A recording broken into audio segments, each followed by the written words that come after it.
आऊज़ु बिल्लाहि मिनश शैतानिर रजीम। बिस्मिल्लाहिर्रहमानिर्रहीम। अल्लाहुम्मा सल्लि अला सय्यदना मौलाना मुहम्मदिन व अला आलिहि व सहबिहि व बारिक वसल्लम।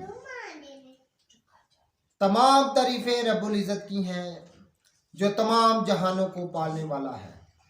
मैं हूँ हकीम आमिर शहजाद डस्का से। नाज़रीन किराम, आपकी खिदमत में हुक्म कदीम का माल जाती रुझान, उनकी गहरी फ़िक्र, अमराज के दफ़ा के लिए हिफ़्ज़ान सेहत पर उनका फ़लसफ़ा और उनके माल जाती वाक़यात जो बहुत ही सबक आमूज़ होते हैं। साथ में इल्मुल अकाकीर, जड़ी बूटियों की सही शक्ल व सूरत, उनके नाम, उनके फ़ायदे मैं अर्ज़ करता हूँ। ख़ास तौर पर साहिबाने कमाल के सीने के राज मैं आपकी खिदमत में अर्ज़ करता हूँ।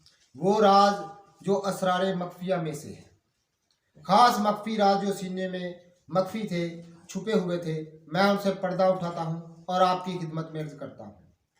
आज इस वीडियो में ख़ास एक ऐसा ही राज मैं आपकी खिदमत में अर्ज़ करने जा रहा हूँ। तो नाज़रीन किराम, एक साहिब कमाल के सीने का राज है जिससे हज़ारों लोगों ने फैज़ हासिल किया और शफा हासिल की। तो नाज़रीन किराम, इसकी मैं थोड़ी सी रुदात भी आपकी खिदमत में अर्ज़ करूँगा। जितने भी मेरे दोस्त अहबाब चैनल पर नए हैं वो चैनल को सब्सक्राइब ज़रूर किया करें, बेल आइकन को ज़रूर प्रेस किया करें ताकि हर नई आने वाली वीडियो का नोटिफिकेशन आपको मिलता रहे। नाज़रीन किराम, और कमेंट करके हमारी रहनुमाई ज़रूर फरमाया करें। और जितने भी मेरे दोस्त अहबाब मेरी वीडियो को पजीर राय देते हैं उनका बहुत शुक्रिया। तो नाज़रीन किराम, ऐसी ही एक मख्फी राज से मैं पर्दा उठाने लगा हूँ जो कि एक लाजवाब चीज़ है और जिससे लाखों लोगों ने शफा हासिल की। और इसकी थोड़ी सी इर्दाद भी मैं आपकी खिदमत में अर्ज़ करूँगा। नाज़रीन किराम, आज मैं तज़किरा करूँगा मास्टर मोहम्मद शरीफ साहब का। मास्टर मोहम्मद शरीफ साहब एक कहना मश्क तबीब थे, अल्लाह उनकी मग़फ़िरत फरमाए, और एक लंबी उम्र पाई उन्होंने, बहुत लंबी उम्र पाई। वो फरमाया करते थे कि जब पाकिस्तान और हिंदुस्तान की तकसीम हुई तो मैं उस वक़्त बिल्कुल जवान था, यानी 28-30 साल मेरी उम्र थी, काफ़ी लंबी उम्र पाई। उन्होंने एक दफ़ा मुझे एक वाक़या सुनाया, मैं उनके पास बैठा हुआ था। तो मैं आपकी खिदमत में बारहा अर्ज़ कर चुका हूँ कि मैंने ज़िंदगी का तवील अरसा सैर व सेहत में गुजारा और बहुत सारे जो फ़न तिब से वाबस्ता लोग थे इनसे मैं मिला और इनसे बहुत सारी चीज़ों मैंने सीखी और बहुत सारी चीज़ें जो है इनसे मैं हासिल कर सका। ये ख़ास असरार मख्फिया में से है। ख़ुद मास्टर मोहम्मद शरीफ साहब ने मुझे एक दफ़ा एक वाक़या सुनाया। तो जब भी मैं जाया करता था उनके पास, वो चाय और बिस्किट ज़रूर मुझे दिया करते थे, आज तक भी मुझे याद है। और उनकी चाय और बिस्किट का आज भी मेरे सामने नक्शा बना हुआ है। आज भी जब भी जाया करता था तो चाय और बिस्किट, वो मुझे बिस्किट और साथ चाय दिया करते थे। तो फरमाया करते थे कि मैं कोई बात करता तो फरमाया करते पहले आप अच्छी तरह चाय पिएँ और बिस्किट खाएँ, उसके बाद बात करें। ये उनका मकूला हुआ करता था। तो बड़े शफीक किस्म के इंसान थे, बड़े लाजवाब किस्म के इंसान थे।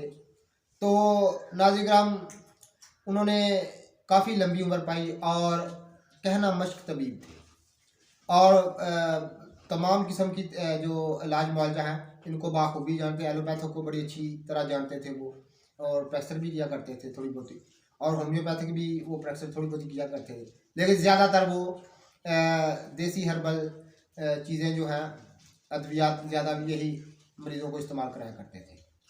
और अपने किसी ज़माने में वो टीचर थे, पढ़े लिखे इंसान थे।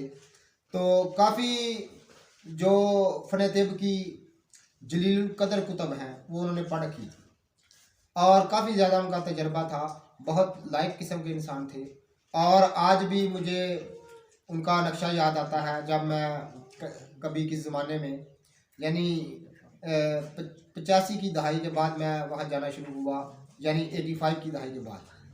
तो उस वक़्त वो उनका जो अरूज था वो बहुत ऊपर था। लोग जोग दर जोग आते उनसे फ़ैज़ हासिल किया करते थे।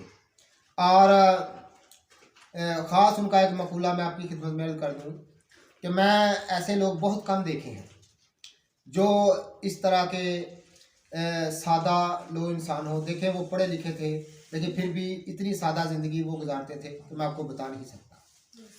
हमेशा सफ़ेद कलर का लिबास वो पहना करते थे और बिल्कुल सादा रहा करते थे।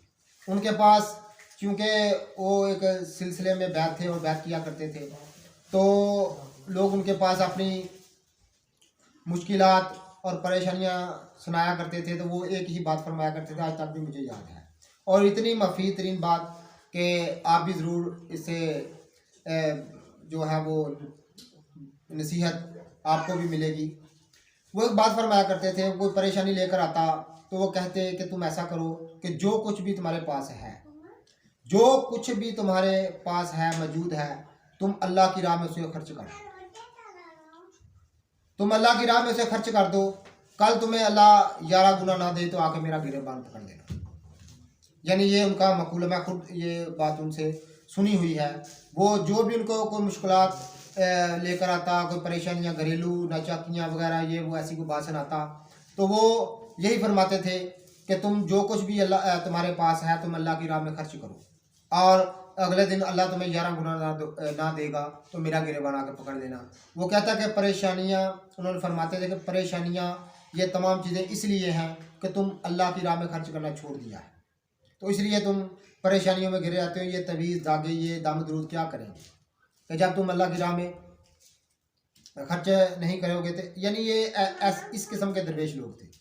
उन्होंने मुझे एक दफ़ा एक वाक़या सुनाया कि वो फरमाया करते थे कि मैंने तवील अरसा जो है वो यानी बहुत ज़्यादा मैंने साधुओं और सन्यासियों को देखा हुआ है।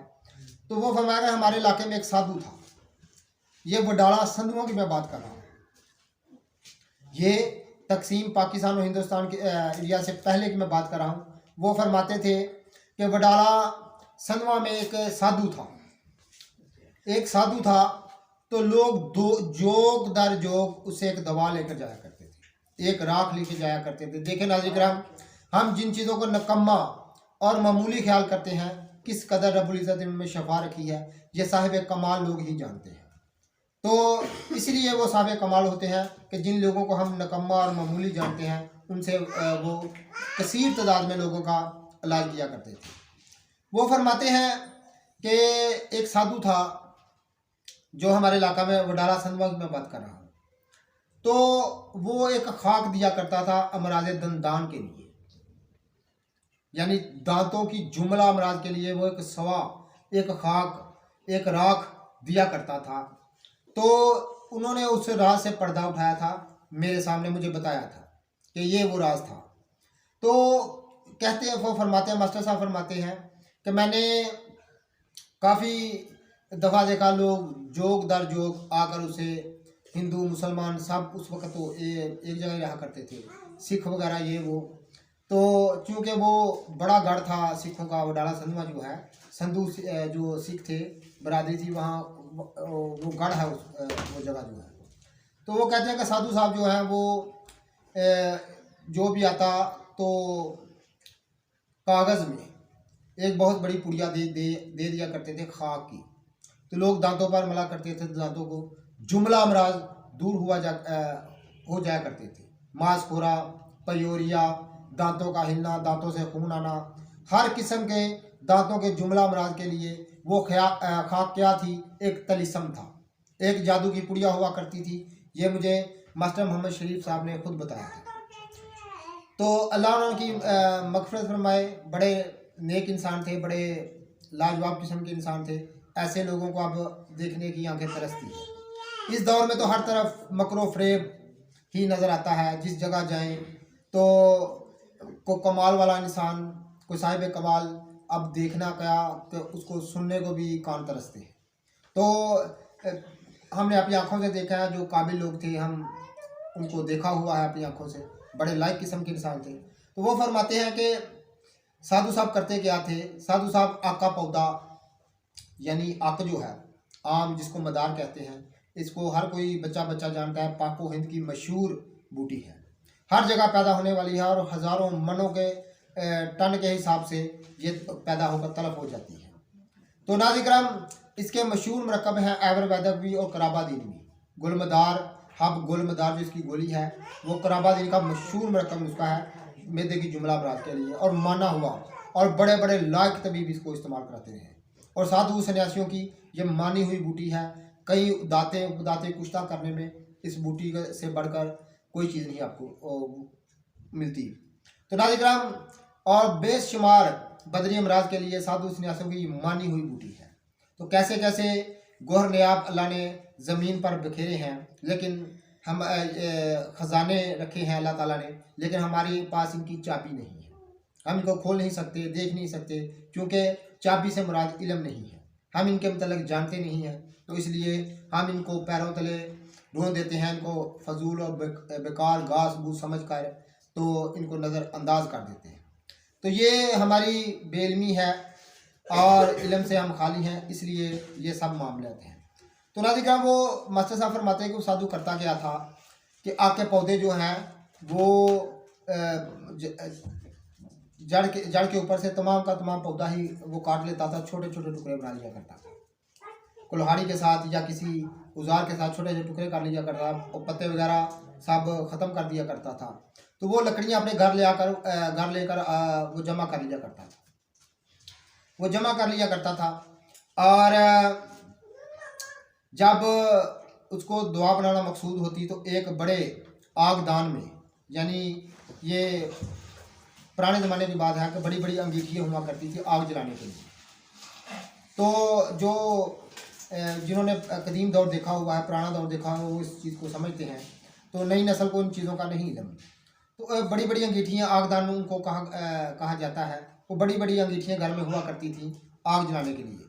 तो वो करता क्या था कि वो सूखी हुई लकड़ियाँ आग की उसमें क्योंकि वो सूख जाती थी, उनके पास साथ पत्ता वगैरह कोई नहीं हुआ करता था, तो लोग पहचाना नहीं करते थे। तो उसमें आगदान में रखकर उसको आग लगा दिया करता था। वो तमाम लकड़ी जब जल जाया करती थी तो राख उस आगदान में ही रहती थी। तो जो भी कोई दांतों का मरीज़ आता वहाँ से वो राख जो है वो दे दिया करता था। इस कदर लोगों को शफा होती थी कि आपको बतौर मंजन वो इस्तेमाल कराता था। यानी उस वक़्त ये बुरश वगैरह तो बहुत कम है, लेकिन उंगली या मसवाक के साथ वो इस्तेमाल कराया करता था। इस कदर लोगों को शफा हुआ करती थी कि मैं आपको बता नहीं सकता। ये मास्टर मोहम्मद शरीफ साहब ने मेरे सामने ये बात बताई थी एक दफ़ा। और भी बहुत सारे, क्योंकि उन्होंने दौर देखा हुआ है, तो ये गढ़ था वडाला सनमा जो है ये साधु सन्यासियों का गढ़ था। और उन्होंने बहुत सारे मुझे वाक़यात जो पुरअसरार वाक़यात भी कई सुनाए मुझे, बहुत सारे, क्योंकि वो बड़े ज़हीन किस्म के इंसान थे और आखिरी उम्र तक उनका हाफ़िज़ा इतना तेज़ था कि मैं आपको बता नहीं सकता। तो कदीम दौर में जो उन्होंने किताबें पढ़ी हुई थी वो भी उनको याद थी, और बहुत ज़्यादा वो महारत रखते थे फ़न तिब पर, और कहना मश्क, पुरानी मश्क उनकी थी इलाज मालिया के लिए। तो नाज़िर किराम उन्होंने ये मुझे वाक़या सुनाया, और भी बहुत सारे वाक़या सुनाए जो मैं एक वीडियो में नहीं सुना सकता। इंशाअल्लाह ताला चीता चीता आपकी खिदमत में अर्ज़ करेंगे। ये ख़ास साधु का सीने का राज है और मैंने आपकी खिदमत में अर्ज़ कर दिया है। ऐसे ही राजों से मैं पर्दा उठाता हूँ, असरारे मख्फिया से मैं पर्दा उठाता हूँ, आपकी खिदमत में अर्ज़ करता हूँ और अवामुल नास की खिदमत में, तो वो फ़ायदा हासिल कर सकें। तो वीडियो को शेयर कीजिएगा, लाइक कीजिएगा और कमेंट करके हमारी रहमत ज़रूर फरमाया करें। तो जितने भी मेरे दोस्त अहबाब चैनल पर नए हैं वो चैनल को सब्सक्राइब जरूर किया करें, बेल आइकन को जरूर प्रेस किया करें, ताकि हर नई आने वाली वीडियो का नोटिफिकेशन आपको मिलता रहे। नाज़िर किराम मज़ीद मिलेंगे किसी नई वीडियो में। अल्लाह हाफ़िज़।